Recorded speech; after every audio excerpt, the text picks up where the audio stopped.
Sa video ito, I'm gonna share with you itong rising trend na tinatawag na silent luxury or stealth wealth. Let's go!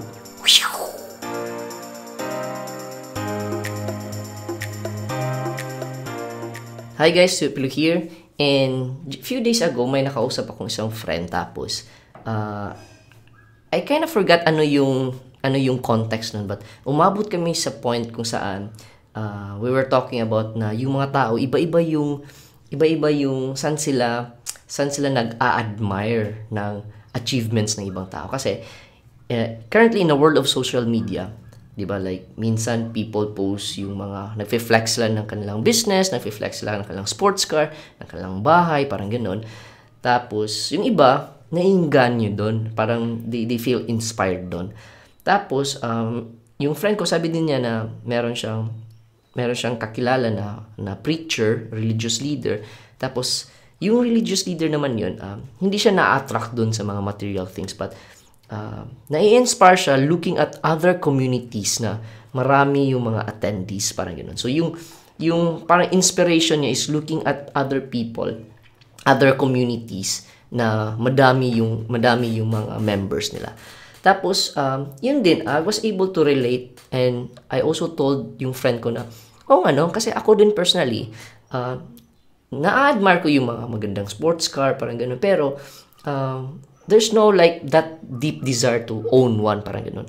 But yung something na nagtitrigger talaga sa akin, or like something na nagka-catch talaga ng attention sa akin is if I see yung mga like, I don't know, like ano tawag nito, like mga tinatawag na mga NFTs, mga toys, parang gano'n. So dun ako parang na-inspire, like when I look at like, ang ganda ng NFT niya, ang ganda ng toy niya, like Iron Man, ganito, like first edition. In fact, I also admire people na they collect mga Gundam, parang gano'n. Like ako rin personally, like if you notice in the background, meron tayong saan na ba yun? Meron tayong isa dyan.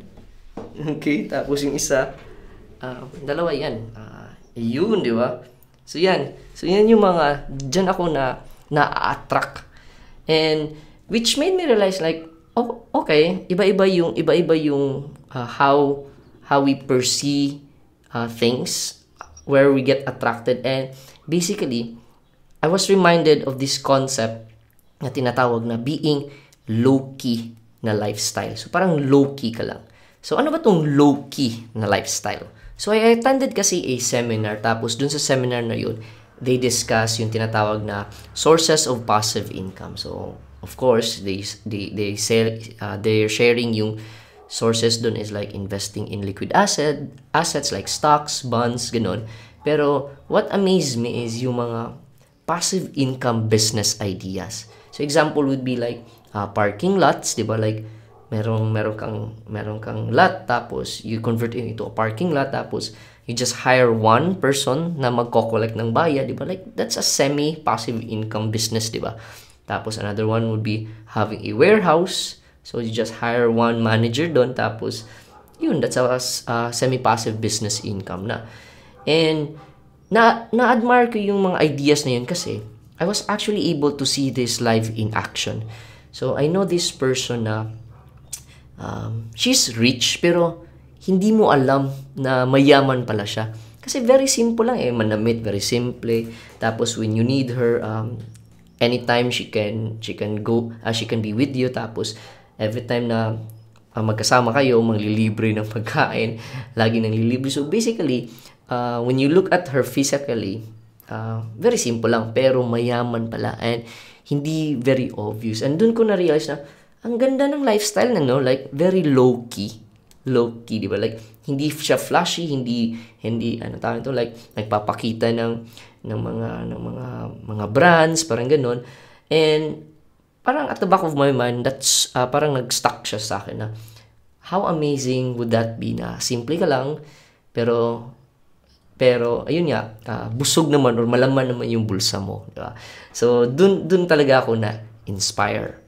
And now recently, parang there's this rising interest sa tinatawag nilang bagong trend, or actually hindi siya bago, pero parang it's gaining popularity, yung tinatawag na silent luxury or quiet luxury, or tinatawag ng iba na stealth wealth, meaning may pera ka pero hindi mo pinapakita. Kasi, again, in a world of social media ngayon, sobrang ingay, di ba? Like, flex dito, pakita ng mga travels, pakita ng negosyo, pakita ng magkano yung kinikitang income, pakita ng magandang bahay, pakita ng magandang kotse, parang gano'n, di ba? So, again, there's nothing wrong with that, ha?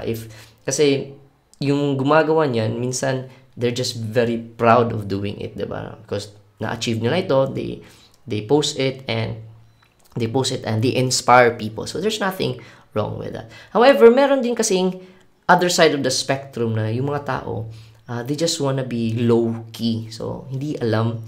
In fact, ako personally, nagre-resonate sa akin yon. And that's the reason why na in my social media din, hindi rin ako gaano nagpo-post because I wanna be low-key, parang gano'n.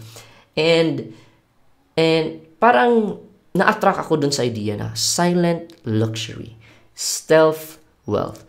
And yan yung nagustuhan ko with yung channel natin or yung mission natin sa channel na to, which is Lodi Lifestyle. Kasi yung goal natin is to live on dividends and interest. Meaning, yung investments mo, yung wealth mo, hindi nakikita eh. Nasa stocks, nasa dividend stocks, nasa digital banks, nasa crypto, nasa bonds, and on a monthly basis, meron kang cash flow, di ba? So, it's just pretty amazing para sa akin na you're earning that much, pero you don't have to be showy. So, parang gano'n. So, again, this is just me. Na-relate ko kasi si Lodi Lifestyle with the silent luxury or yung stealth wealth. Kung saan, you don't have to show to people na you're wealthy. You don't have to prove to people na you